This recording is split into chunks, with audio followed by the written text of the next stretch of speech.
Recently we did a video you all loved where we converted up 40k versions of loyal Space Marines that are actually Chaos chapters. You know, what would happen if they never sided with Horus and then 10,000 years later were still fighting for the Emperor? Well, a lot of people in the comments wanted us to do the opposite, so today that's what we're doing. No, this isn't your alternate heresy, this is Warhammer 40k. And today, Murray and I are going to be imagining a couple of the loyal chapters of the Emperor as if they were Chaos Space Marines. It's tabletop time. So with all the 9 legions of the Loyalists available to me, I decided to go for the Iron Hands because they don't get much else.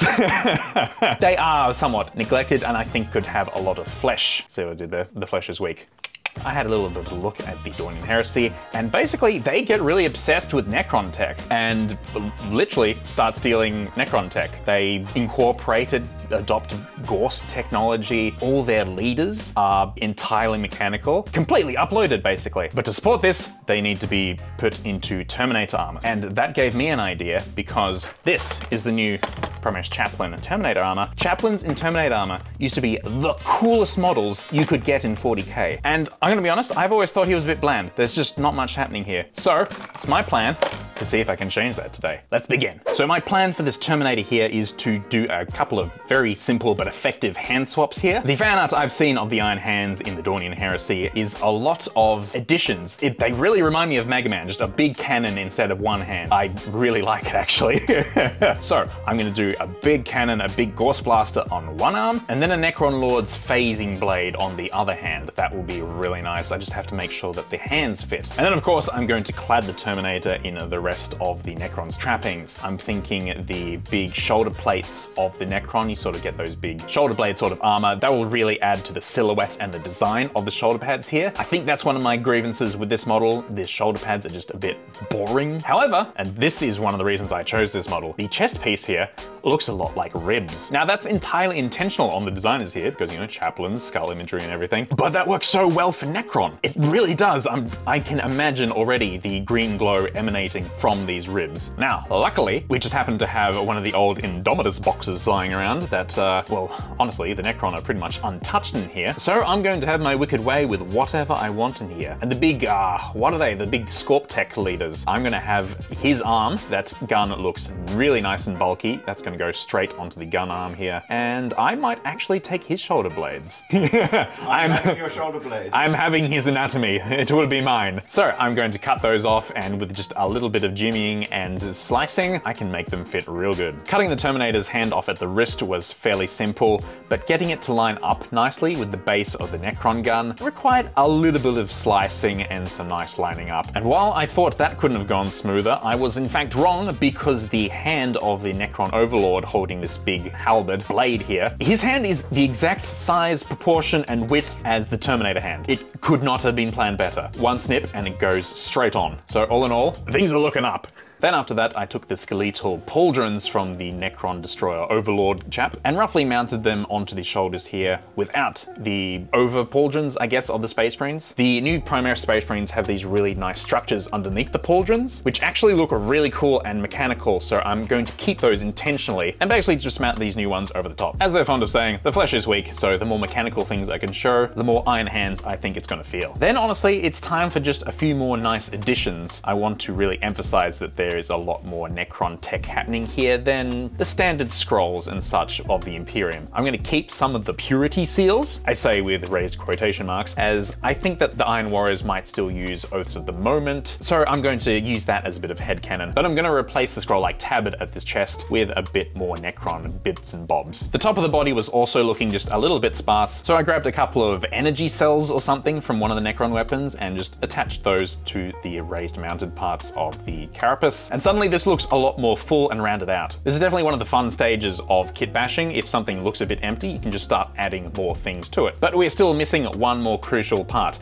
and that is the head. And I think I'm actually going to keep the Space Marine head here. I thought of incorporating some of the Necron faces into this, but I think the Terminator face with the Chaplain's skull here is just really good with a couple of alterations. I really want to drive home the fact that he is entirely mechanical pretty much underneath. So I have the idea of painting the skull metal, but also I want to add some more optics onto him. So by taking a very fine drill and removing one of his eyes entirely and inserting some plastic rod, I can give the appearance of a really large optic shoved straight into the front of his skull, except his supposed actual skull that is still underneath somewhere. So it's the skull inside the skull. Moving on, it's time to now mount him onto a base, and he's a big imposing Terminator model, so I want to give him a big dramatic base. I'm going to make a piece of rubble, just using corkboard, roughed into a nice shape, rough fitting the larger piece onto the top until I'm happy with that angle and the placement of it. Then I just glue it all down, I mount the model onto it, and we are done. And so there we have it. We have a model completely done, an Iron Hands.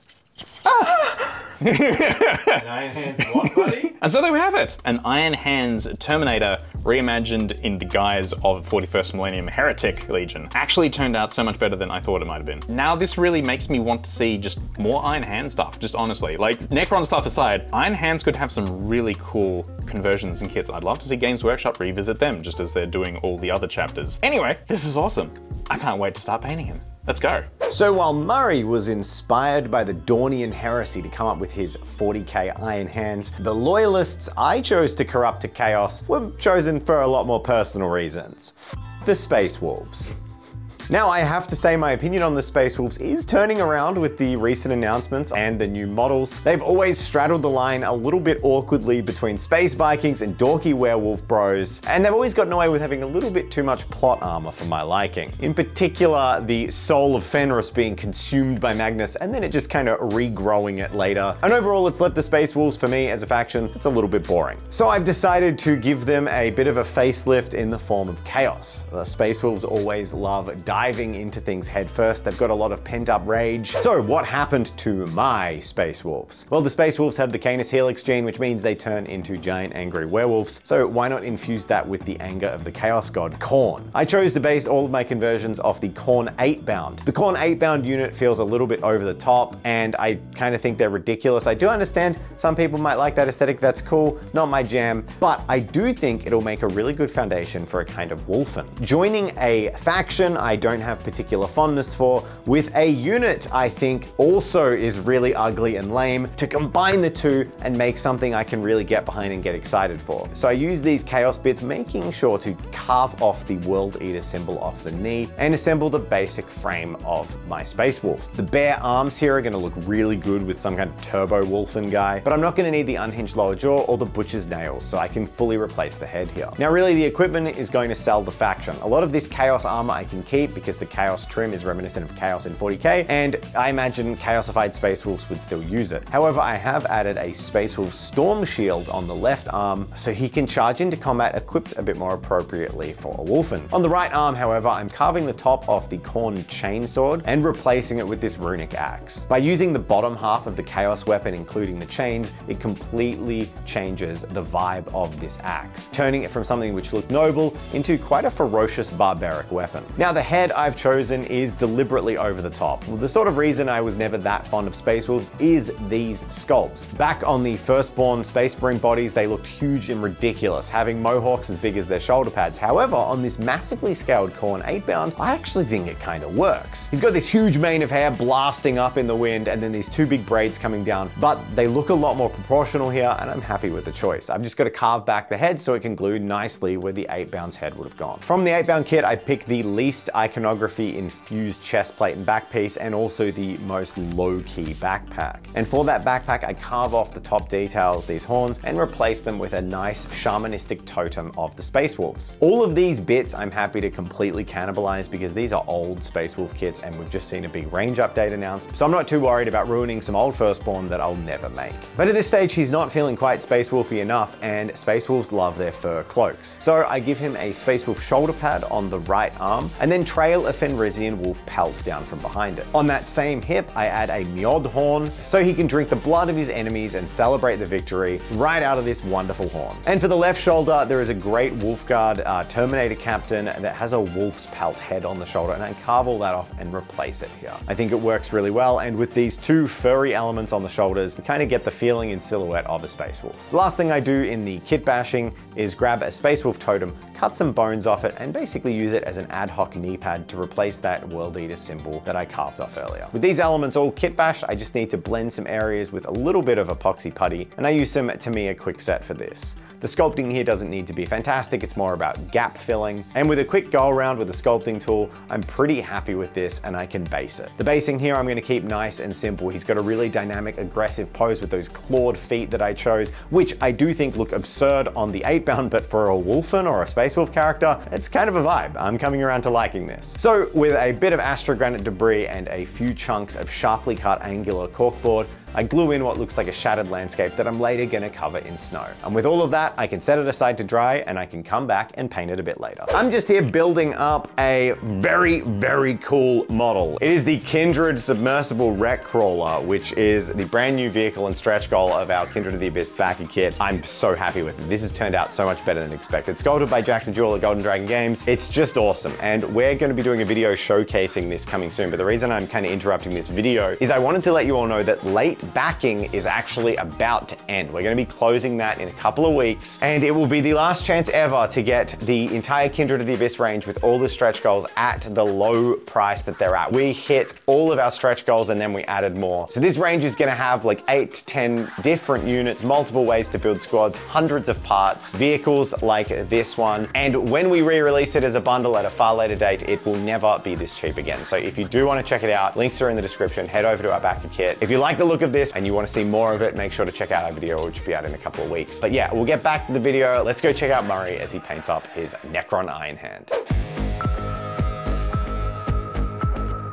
When it comes to painting Iron Warriors, they're honestly a little bit drab. It's really just black and silver. That's pretty much the breadth of it. However, with the addition of some Necron tech, we're gonna get some really nice green glowy bits, which then coupled with how dark the blacks and the silvers are gonna be, this is gonna add some serious punch and some real interest to these models. And some serious interest to this model. Naturally, the first thing I did when painting something that's gonna be mostly black is undercoat it black. Already a lot of my work is done. It's got the shading, it's got the color, so I can start working on all the messy stuff, aka the silver. I'm gonna use a dark metallic to represent the fact that the Iron Hands are all about maintenance and nice efficiency, but not too bright and non-chaosy, which of course they now sort of are. Or at least they're renegades. Where I apply this metal is predominantly going to be anywhere that is obviously metallic, but also just any interesting accents here. If I think there's gonna be too much black in one area, I'll use some metallics as an accent to brighten it up and just add some variance. Particularly around the head. The Chaplain's Iron Halo sort of thing is going to stay, but I will paint that in silver so it nicely frames the face. And the skull itself, as I said before, I'm going to paint that silver, get that real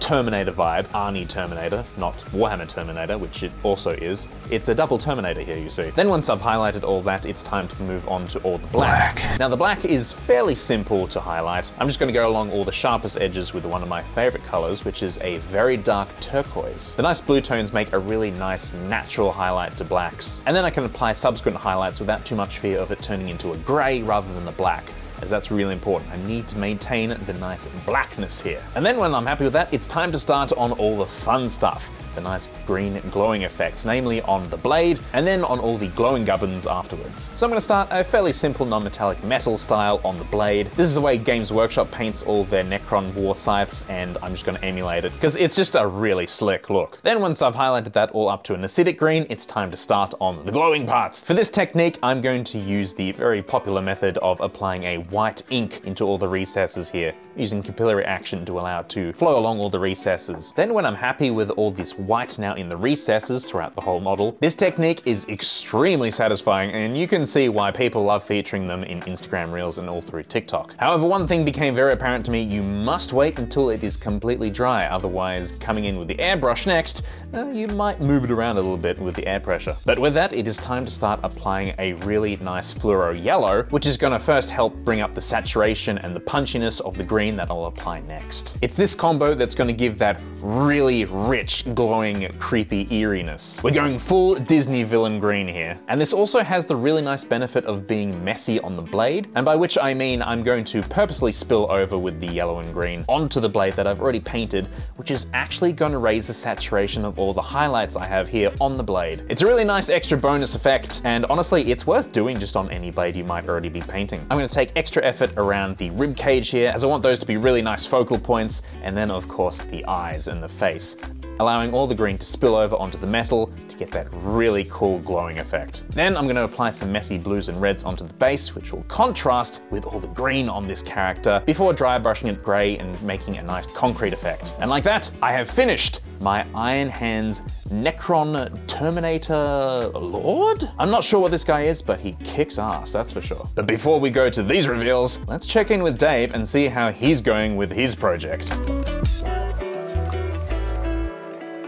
So it's time for me to paint up my awesome Space Wolf. And I start with a white spray. And as soon as I get this spray on, it all comes together and I kind of go, okay, yeah, this is working and I'm really happy with it. I've never liked Space Wolves. Who would have thought that all I needed to do was corrupt them to chaos for me to suddenly like Space Wolves? I'm a little bit predictable there. As for the paint job, I am going to keep their modern 40K Space Wolf sort of glacial blue. And to establish this, I use Space Wolf's Grey Contrast paint. The 8-bound armor has a whole bunch of texture as it's mutating into them, so it actually picks up contrast paint really nicely. And I can go around the trim and establish these colors carefully, picking out all those detail, and because it's chaos, there's a lot of it to do. With those established, I can then go in and paint the skin, and I'm just going for a fairly generic tan undertone. Then I just have to put in some lead belcher to paint the chains, and some sort of gray-brown fur. I'm gonna mix a gray and a brown together and get kind of a wolf pelt mottled effect for all of the fur. Now, why have I done this so basically? Well, in a bit of an homage to Jazz's favorite thing, I'm going to use a little bit of streaking grime. I imagine these Space Wolves don't wash very often, and I want to create a uniform, unifying grime tone. So I do that by applying an enamel streaking grime or dirty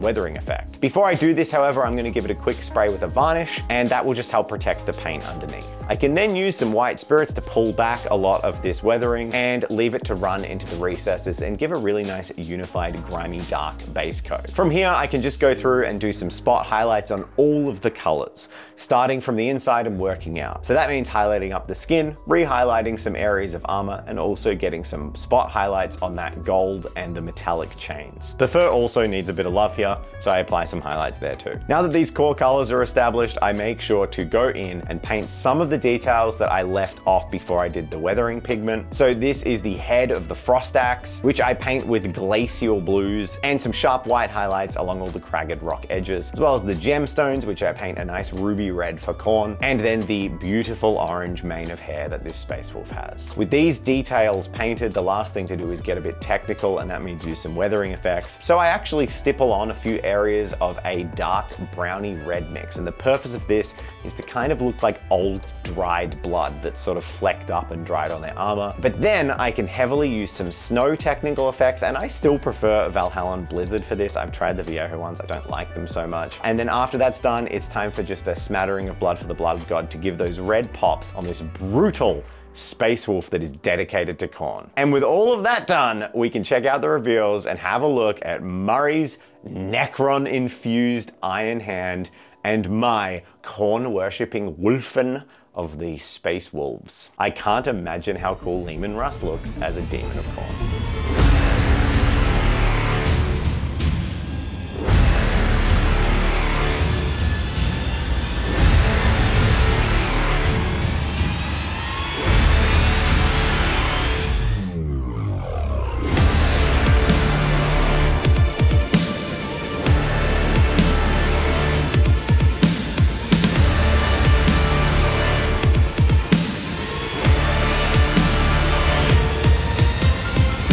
Just as artists of old had patrons, so too do we, and it's thanks to our patrons that we're able to do this for a living and keep producing videos. So please consider supporting the channel and joining all of these fine folks by checking out our Patreon. We have an exclusive Discord where you can chat with us, as well as behind the scenes videos, occasional extended cuts, and access to our monthly mini review. And all of that with the added perk that we don't have to live in the guest bedroom of your palatial estate and bother your servants, just like the artists of old did. And while you can't drag us out to fancy dinner parties to impress your guests, you can still get all the benefit of the art we produce. This worked out so much better than I anticipated. I actually thought doing Chaos Space Marines would be a lot harder than doing the Loyal Marines, because the Chaos Space Marine sculpts are so defined with all of the trim, and it's a very specific vision. But Mari deciding to go the heretical route with those Necron-infused iron hands was a fantastic touch that led to a completely unique model. And I have to say, I think my version of the Khorne 8-bound is kind of cooler than the Khorne 8-bound. Let me know in the comments what you think, but kind of think in the spate of all these brand new, really cool Space Wolves reveals, yes, they won me over with the characters. I think you'll probably see what I see. I think this is a cooler Wolfen than the Wolfen models. Anyway, we'd love your comments down below. If you'd like to see us do another video like this, which legions do you want to see converted? Do you want to see another version of Chaos as if they were loyal? Or do you want to see more Loyalists turn to the Dark Gods? As my Space Wolves charge out of the warp, screaming for Rust like frothing, rabid slaughterers of Khorne, they wonder, who are their battle brothers? Who's hanging out with them? You know, who fell to Tzeentch? Let us know in the comments.